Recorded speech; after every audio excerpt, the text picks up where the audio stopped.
Alright, here we are back again with another video. Today we're going to look at a conifold, and not a too terribly difficult conifold. This is on a curtain call, and on a curtain call this Connie had approximately, let's see, 489, about a million. It had only about a million on the core. Now 1.2 million, so 590, yeah, 1.2 million on the core.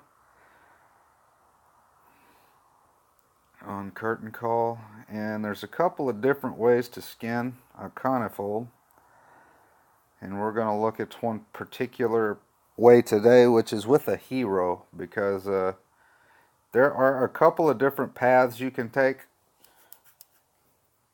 on conifold. Oh, by the way, this is a full boosted Connie. You can see my troop damage. I've been trying to increase my troop damage masterpiece for almost 3 years now, and it's still at 28%. I have to get this. That's sickening. I've been playing this game for that long, and I cannot improve this. That's all I have on both of these. On my GBE and my troop damage, I have perfect guardians, 6/4 guardians, but both of my masterpieces are well less than perfect, and I cannot improve them. In almost more than 3 years of playing, I cannot get more than a 39% GBE masterpiece and a 28% troop damage masterpiece. So I'm still looking forward to that, but these are still my full boosted numbers.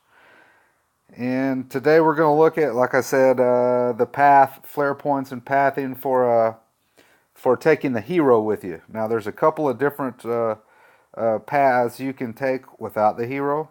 There's a diagonal path and there's the straight up path. It depends on what defenses or whichever one's easier.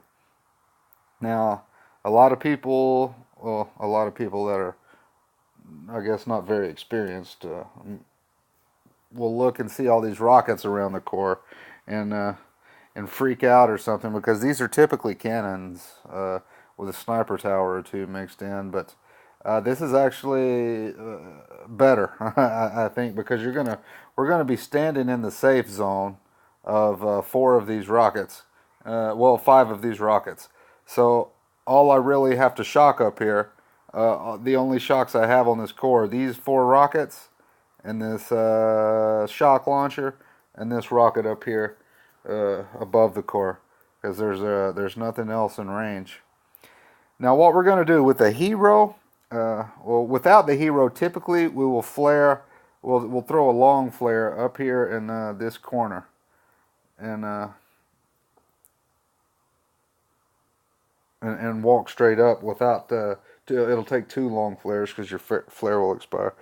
But that's the way, typically the way we went about it before the hero update.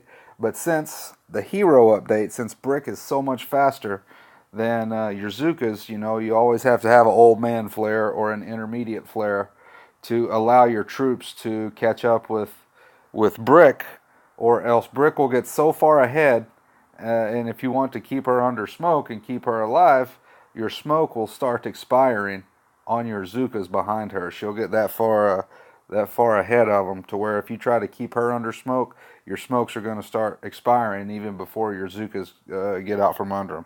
And you don't want that. So now with the introduction of the heroes, we have to have intermediate flares. And pretty much always, the last 7 or 8 Connies I've done, I'm not a Conifold expert. It's not one of my favorite maps. I don't hit it that often. But from what I've seen and the way I do it is, there's always going to be a power cell down here on the beach most of the time. But if not, I'm just going to flag land on this power cell right here, and use the smoke to gather your girls up under. Now, the only mines that typically need to be cleared on a Conifold is 2 artilleries. I see some people using 1, but I always use 2 just to be safe, because I'm not quite as good as these guys. So I'll take 2 artilleries and get rid of these mines right here. And that's all the mines I clear. And I'll gather right here by this power cell on the beach. I wonder why I can't choose that power cell. Okay, but anyway, by this power cell of the far right power cell, and I'm going to flare. You see this mortar right here. It doesn't matter what defense is. Right now it's a mortar. Sometimes it can be a cannon. It doesn't matter what it is. The flare point is going to be just below that, right in the center of it, just below this defense, right in the center of it. Once they get all gathered up, and now the girls are typically going to walk around this power cell in a single file in between these two machine guns, and up here single file left of these shock launchers, right to the to your flare. Now, one thing that's important on all of these maps, complexes, conifolds. Oh, what else do we have that has two long flares? Java. Anywhere you have to throw intermediate flares like this, you need to keep in consideration the amount of time it takes for once you fire a flare for it to reach the landing points and your troops to react. Like for instance, when my first intermediate flare we just discussed, it's going to be at the bottom of this mortar. The next flare, you can put it anywhere to the right of this. I'm going to put it right here at the 6 o'clock, 7 o'clock corner of this rocket. Some people will throw it all the way up to the corner. It doesn't matter. Wherever you throw it, you need to, because brick is going to be out ahead of your troops. So you need to time.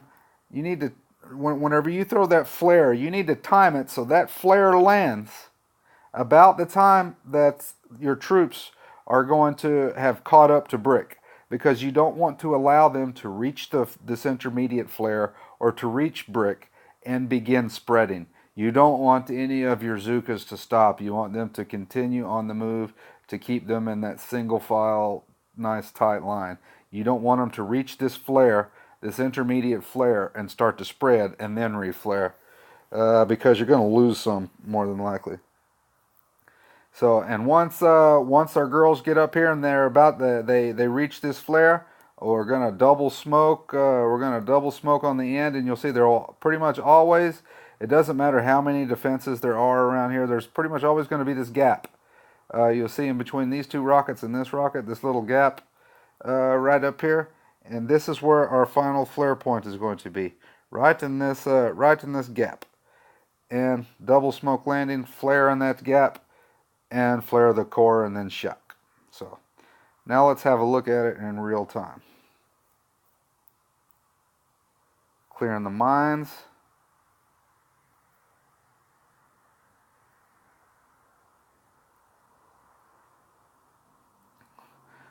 Flag land on the power cell.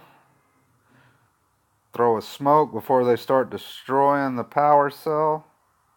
Now you'll see our intermediate flare I'm going to throw there, right at the 6 o'clock of that mortar.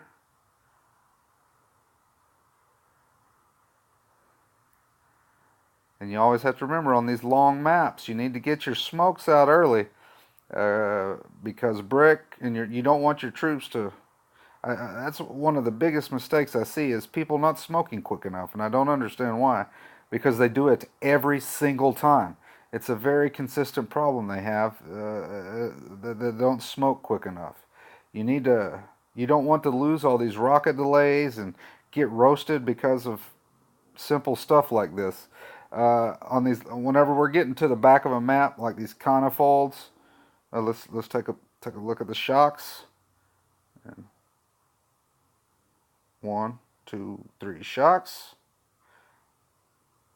and that's done. That one's done. But you want to take advantage of your past mistakes. If you see every time you're throwing smokes late and you're getting roasted, throw your damn smokes a little bit earlier. On like I said, on the long maps like complexes and this Connie, maybe let's see, assembly is one also. These types of maps.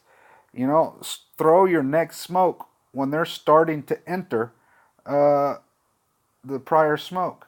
If you're trying to wait till they're about to come out of a smoke and then throw a smoke, you're done. But people don't seem to learn because I see a lot of the same guys doing the same mistake over and over and over and over and over, and they don't realize, oh, I threw my smokes too late. Yeah, so throw them early. Well, thanks for watching. That was a Conifold, and we'll see you on the next one.